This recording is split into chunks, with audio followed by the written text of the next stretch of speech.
લક્ષ્ય ન્યૂઝ, એક નજર, એક લક્ષ્ય. પાટીદાર અનામત આંદોલનના રાજદ્રોહ સહિતના કેસો સરકારે પરત લીધા. હાર્દિક પટેલની પીએમ સીએમ ગૃહમંત્રીનો આભાર માનતા એક્સ પર પોસ્ટ આપી પ્રતિક્રિયા. પાટીદાર અનામત આંદોલન સમયે થયેલા તોફાનોમાં રાજદ્રોહ સહિતના થયેલા કેસો રાજ્ય સરકારે પરત લીધા હોવાને લઈ આભાર માનતી પોસ્ટ ભાજપના વિરમગામ વિધાનસભાના ધારાસભ્ય અને આંદોલનકારી નેતા હાર્દિક પટેલ દ્વારા કરવામાં આવી છે. આંદોલનકારી નેતા દિનેશ બાંભણિયાએ પણ સોશિયલ મીડિયા ફેસબુક ઉપર પાટીદાર અનામત આંદોલન સમયે થયેલા કેસો મુખ્યમંત્રીએ પરત લેતા તેઓનો આભાર વ્યક્ત કર્યો છે.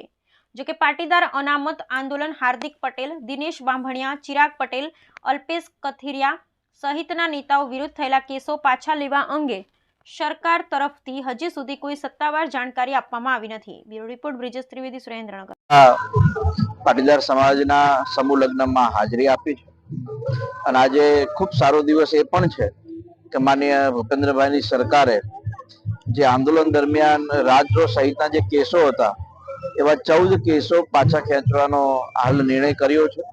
એટલે આજે પુનઃ એકવાર ધાંગધ્રા મારા માટે સુકન્યાળ સાબિત થયું છે અને એની અંદર એ કેસોમાં લગભગ કલોલ, મહેસાણા, સુરત અને અમદાવાદ એવા લગભગ 14 કેસો છે અને લગભગ 30 થી 35 યુવાનોને આ કેસ પાછા ખેંચાવાના કારણે લાભ થશે અને આંદોલનના કારણે જે બિન અનામત આયોગ નિગમ બન્યો, 1000 કરોડ યુવા સ્વાવલંબન યોજના બની અને 10% આર્થિક ધોરણે અનામતનો પણ લાભ મળ્યો. એટલે હું માન્ય રાજ્ય સરકારનો અને કેન્દ્ર સરકારનો વિશેષ આભાર પણ વ્યક્ત કરું છું.